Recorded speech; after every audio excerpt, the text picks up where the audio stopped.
So it says a wheel makes 360 revolutions in 1 minute. Through how many radians does it turn in 1 second? Seems like a pretty easy one. So let's just do some unitary conversions. So it says 360 revolutions per minute, right?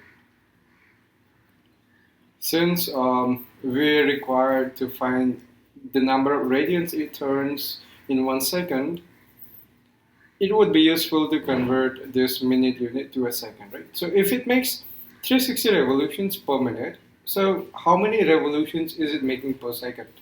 So per second, revolutions would be how many? So we can just do conversions, right? So 360 in 1 minute or in 60 seconds. So it makes 360 revolutions. So in 1 second, it would make how much? 360 divided by 60, right? You would do this. So you have 6 revolutions and 1 second, right? So it makes 6 revolutions in 1 second, okay? So this is going to be key in arriving at our answer. Cool.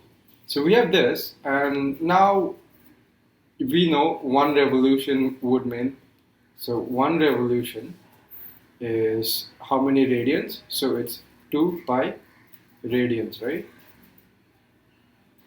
So if it makes 6 revolutions per second, so how many revolutions in radians is it making?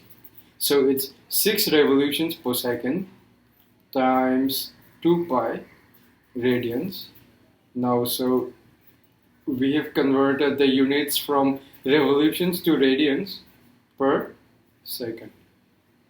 Okay, so we have 12 pi radians per second, and that's our answer basically. So if the wheel makes 360 revolutions in 1 minute, it would make 12 pi radians in 1 second. Okay, so that concludes the solution to this question.